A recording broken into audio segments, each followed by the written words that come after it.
নবম জাতীয় pay scale বাস্তবায়নের খবর যখন দেশের ২২ লাখ সরকারি কর্মচারীর মধ্যে আনন্দের ঢেউ তুলছে, তখন দেশের অর্থনীতিবিদ ও বিশ্লেষকরা একটি ভিন্ন প্রশ্ন নিয়ে ভাবছেন।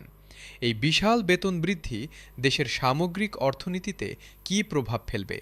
মূল্যস্ফীতি কি বাড়বে, ভোক্তা ব্যয় কি বাড়বে এবং সরকারের বাজেটের উপর কতটা চাপ পড়বে? এই প্রশ্নগুলোর উত্তর শুধু সরকারের নীতি নির্ধারকদের জন্য নয়, সাধারণ মানুষের জন্যও অত্যন্ত গুরুত্বপূর্ণ। কারণ নবম পে স্কেলের অর্থনৈতিক প্রভাব কেবল সরকারি কর্মচারীদের মধ্যে সীমাবদ্ধ থাকবে না, তা ছড়িয়ে পড়বে দেশের প্রতিটি বাজার, প্রতিটি পরিবার ও প্রতিটি খাতে। আজকের বিশেষ বিশ্লেষণী প্রতিবেদনে আমরা নবম পে স্কেলের সুদূরপ্রসারী অর্থনৈতিক প্রভাব বিস্তারিতভাবে বিশ্লেষণ করব। নবম পে স্কেলের সবচেয়ে তাৎক্ষণিক ও সরাসরি অর্থনৈতিক প্রভাব হবে সরকারের বেতন বিলে। বর্তমানে বাংলাদেশের বার্ষিক বাজেটে সরকারি বেতন ও ভাতা খাতে একটি বড় অঙ্কের বরাদ্দ রয়েছে। নবম পে স্কেলে বেতন গড়ে উল্লেখযোগ্য হারে বাড়লে এই বরাদ্দ আরও বাড়বে। অর্থ মন্ত্রণালয়ের প্রাথমিক হিসাব অনুযায়ী নতুন পে স্কেল বাস্তবায়নের পর প্রথম বছরেই সরকারের বার্ষিক বেতন বিল হাজার হাজার কোটি টাকা বাড়বে। এর পাশাপাশি বকেয়া বেতনের অর্থ পরিশোধ করতে হবে, যা একটি অতিরিক্ত চাপ তৈরি করবে। সরকারকে এই বাড়তি ব্যয় মেটাতে হয় রাজস্ব বৃদ্ধির মাধ্যমে, নয়তো ব্যয় পুনর্বিন্যাসের মাধ্যমে অথবা ঋণের মাধ্যমে। ভোক্তা চাহিদার উপর নবম পে স্কেলের প্রভাব অর্থনীতিবিদদের কাছে অত্যন্ত আগ্রহের বিষয়। ২২ লাখ সরকারি কর্মচারীর বেতন বাড়লে তাদের ক্রয় ক্ষমতা উল্লেখযোগ্যভাবে বৃদ্ধি পাবে। এই বাড়তি আয়ের একটি বড় অংশ ভোগ্যপণ্য ক্রয়, গৃহস্থালী সামগ্রী, ইলেকট্রনিক্স, পোশাক এবং বিনোদনে ব্যয় হবে। অর্থনীতিবিদরা বলছেন যে সরকারি কর্মচারীদের বেতন বৃদ্ধির একটি গুণিতক প্রভাব বা মাল্টিপ্লায়ার ইফেক্ট রয়েছে। একজন সরকারি কর্মচারীর বাড়তি আয় যখন বাজারে আসে, তখন সেটি দোকানদার, উৎপাদক, পরিবহন শ্রমিক সহ অনেকের হাত ঘুরে অর্থনীতিতে আরও বেশি কার্যক্রম তৈরি করে। তাই নবম পে স্কেল কেবল সরকারি কর্মচারীদের নয়, সামগ্রিকভাবে দেশের অর্থনৈতিক চাকরিয়তাকেও উদ্দীপিত করবে। আবাসন খাতে নবম পে স্কেলের প্রভাব বিশেষভাবে উল্লেখযোগ্য হবে। বাড়ি ভাড়া ভাতা মূল বেতনের ৭০% হারে নির্ধারিত হলে ঢাকাসহ বড় শহরগুলোতে হাজার হাজার কর্মচারীর আবাসনের সুযোগ বাড়বে। অনেকে যারা এতদিন মফস্বলে থেকে শহরে যাতায়াত করতেন, তারা এখন শহরের কাছাকাছি বাড়ি ভাড়া নেওয়ার সামর্থ্য অর্জন করবেন। এতে আবাসন খাতে চাহিদা বাড়বে এবং নতুন আবাসিক নির্মাণে বিনিয়োগও বৃদ্ধি পাবে। তবে এই বাড়তি চাহিদা ইতিমধ্যে ব্যয়বহুল ঢাকার বাড়ি ভাড়াকে আরও বাড়িয়ে দিতে পারে বলে আশঙ্কাও রয়েছে। এই আশঙ্কা মোকাবেলায় সরকারি আবাসন প্রকল্পের সম্প্রসারণের বিষয়টিও আলোচনায় রয়েছে। মূল্যস্ফীতির উপর নবম পে স্কেলের প্রভাব নিয়ে সবচেয়ে বেশি বিতর্ক চলছে। একদল অর্থনীতিবিদ আশঙ্কা করছেন যে হঠাৎ করে বিশাল পরিমাণ অর্থ বাজারে এলে তা মূল্যস্ফীতি বাড়িয়ে দেবে। অর্থনীতির মৌলিক নিয়ম অনুযায়ী পণ্যের সরবরাহ না বাড়িয়ে শুধু চাহিদা বাড়লে দাম বাড়ে। যদি বেতন বৃদ্ধির ফলে সরকারি কর্মচারীরা একসাথে অনেক বেশি কিনতে আসেন এবং বাজারে পণ্যের পরিমাণ একই থাকে, তাহলে দাম বাড়বেই। অন্য একদল অর্থনীতিবিদ অবশ্য এই আশঙ্কাকে অতিরিক্ত মনে করছেন। তারা বলছেন যে বেতন বৃদ্ধির প্রভাব বাজারে একসাথে নয়, ধীরে ধীরে আসবে এবং উৎপাদন খাত এই বাড়তি চাহিদার সাথে মানিয়ে নিতে সক্ষম। বাংলাদেশ ব্যাংকের মুদ্রানীতির সাথে নবম পে স্কেলের সমন্বয়ের বিষয়টিও গুরুত্বপূর্ণ। বেতন বৃদ্ধির ফলে বাজারে যদি বাড়তি অর্থ আসে এবং মূল্যস্ফীতির ঝুঁকি দেখা দেয়, তাহলে বাংলাদেশ ব্যাংক সুদের হার বাড়িয়ে অর্থের প্রবাহ নিয়ন্ত্রণ করতে পারে। এই মুদ্রানীতিগত প্রতিক্রিয়া একদিকে মূল্যস্ফীতি নিয়ন্ত্রণে সহায়তা করবে, কিন্তু অন্যদিকে বেসরকারি খাতে ঋণের খরচ বাড়িয়ে বিনিয়োগকে নিরুৎসাহিত করতে পারে। তাই সরকার ও বাংলাদেশ ব্যাংকের মধ্যে নবম পে স্কেল বাস্তবায়নের আগেই একটি সমন্বিত পরিকল্পনা তৈরি করা প্রয়োজন। রাজস্ব আহরণে নবম পে স্কেলের একটি ইতিবাচক প্রভাবও রয়েছে। বেতন বাড়লে আয়করও বাড়ে। উচ্চতর বেতনে করের হার বেশি হওয়ায় সরকারের আয়কর রাজস্ব উল্লেখযোগ্যভাবে বাড়বে। একই সাথে কর্মচারীদের বাড়তি ব্যয় থেকে মূল্য সংযোজন কর বা ভ্যাটও আদায় বাড়বে। বিশেষজ্ঞরা হিসাব করে দেখিয়েছেন যে নবম পে স্কেল বাস্তবায়নের পর সরকারের বেতন বিল বাড়লেও রাজস্ব আহরণও বাড়বে এবং এই দুটির মধ্যে পার্থক্য মোট বাজেটের উপর নেট চাপ হিসাব করতে হবে। সেই নেট চাপ মোকাবেলায় সরকারকে রাজস্ব আহরণ দক্ষতা আরও বাড়াতে হবে। বেসরকারি খাতে নবম পে স্কেলের একটি পরোক্ষ কিন্তু গুরুত্বপূর্ণ প্রভাব পড়বে।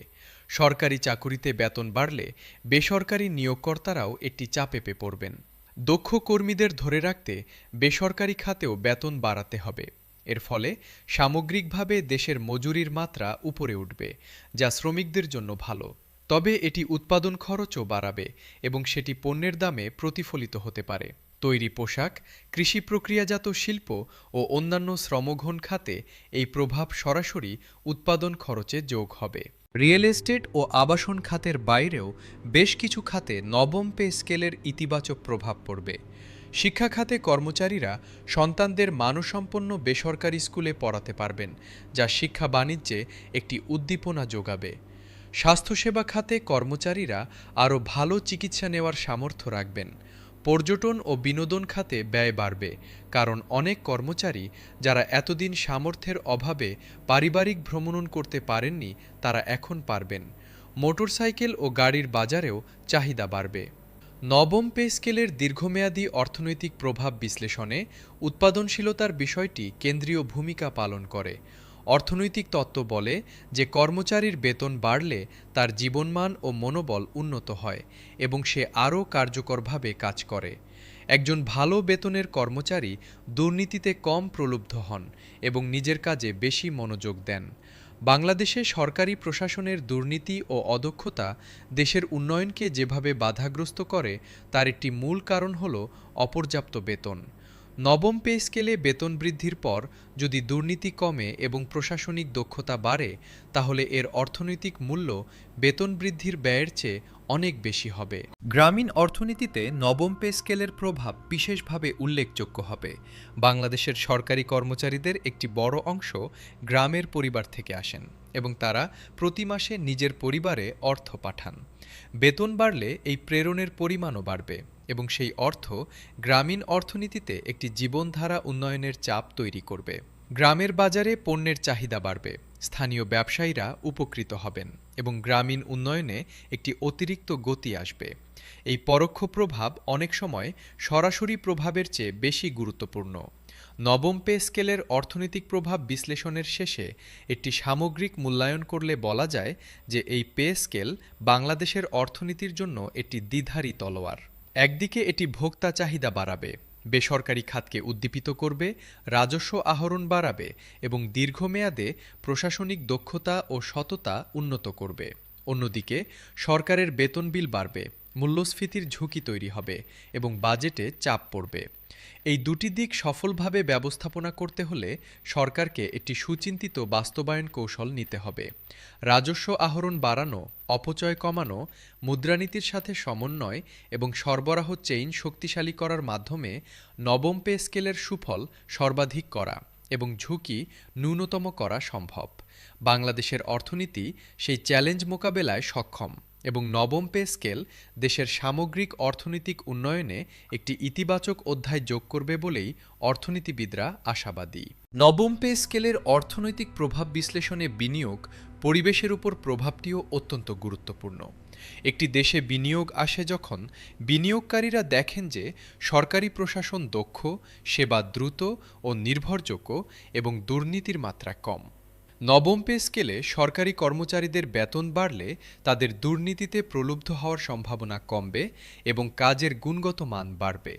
এর সরাসরি সুফল পাবেন বিনিয়োগকারীরা, কারণ ব্যবসায়িক নিবন্ধন থেকে শুরু করে রপ্তানি ছাড়পত্র পর্যন্ত সব সরকারি সেবা আরও দ্রুত ও স্বচ্ছ হবে।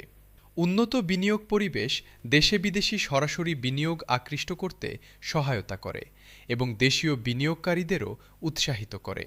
এই দীর্ঘমেয়াদী সুফলটি হয়তো তাৎক্ষণিকভাবে পরিমাপযোগ্য নয়, কিন্তু অর্থনীতির গভীরে এর প্রভাব অনেক বেশি তাৎপর্যপূর্ণ।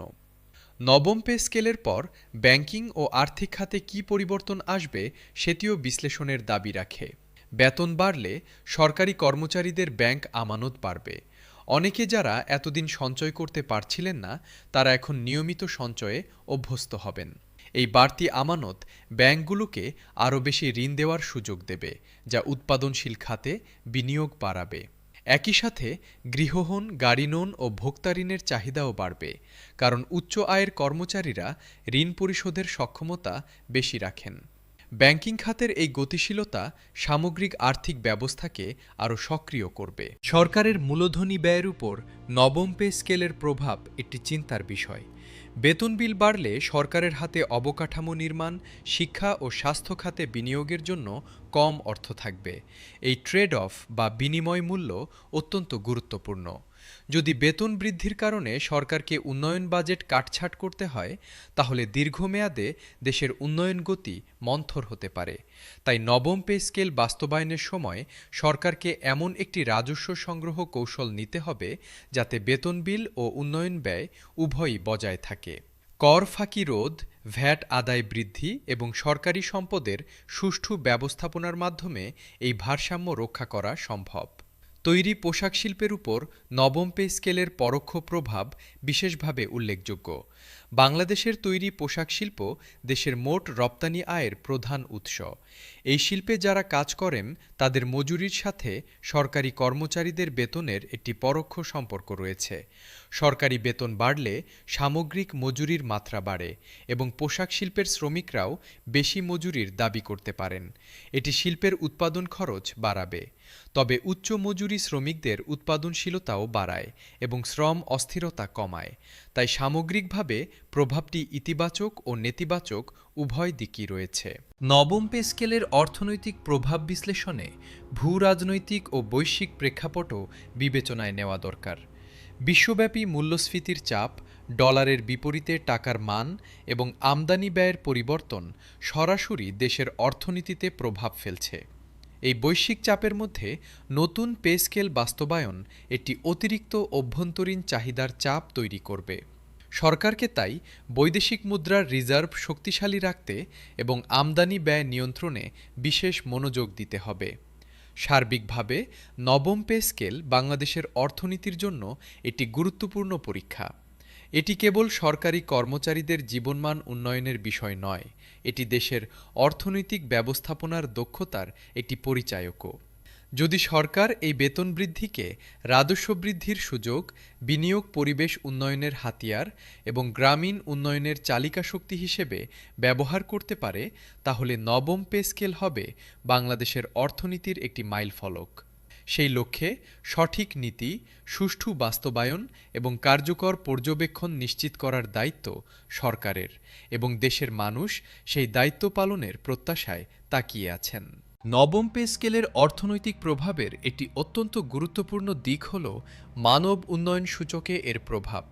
একজন ভালো বেতনের সরকারি কর্মচারী তার সন্তানদের আরও ভালো শিক্ষা দিতে পারেন, পরিবারের পুষ্টি নিশ্চিত করতে পারেন এবং স্বাস্থ্যসেবায় বেশি ব্যয় করতে পারেন। এই সুবিধাগুলো পরবর্তী প্রজন্মকে আরও উৎপাদনশীল নাগরিক হিসেবে গড়ে তোলে। একটি সুশিক্ষিত ও সুস্বাস্থ্যের জনগোষ্ঠী দেশের উৎপাদনশীলতা বাড়ায় এবং দীর্ঘমেয়াদে অর্থনৈতিক প্রবৃদ্ধিকে টেকসই করে। তাই নবম পে স্কেলের অর্থনৈতিক প্রভাব শুধু তাৎক্ষণিক নয়, প্রজন্মান্তরীয়। সামাজিক বৈষম্যের উপর নবম পে স্কেলের প্রভাব নিয়েও বিশ্লেষণ হচ্ছে। নিম্ন গ্রেডের কর্মচারীদের বেতন বৃদ্ধির হার উচ্চ গ্রেডের চেয়ে বেশি রাখা হলে সরকারি কর্মচারীদের মধ্যে আয় বৈষম্য কমবে। একইভাবে সরকারি ও বেসরকারি খাতের মজুরির ব্যবধানও কিছুটা কমবে। এই বৈষম্য হ্রাস সামাজিক সংহতি বাড়ায় এবং সমাজে অসন্তোষ কমায়। অর্থনৈতিক গবেষণা দেখায় যে কম বৈষম্যের সমাজে উৎপাদনশীলতা ও উদ্ভাবন বেশি হয়। এই দৃষ্টিকোণ থেকে নবম পে স্কেল একটি সুষম সমাজ গঠনের দিকে বাংলাদেশকে এগিয়ে নেওয়ার একটি পদক্ষেপ। কৃষিখাতে নবম পে স্কেলের পরোক্ষ প্রভাবও উল্লেখযোগ্য। বাংলাদেশের অনেক সরকারি কর্মচারীর পরিবার গ্রামে কৃষিকাজ করে।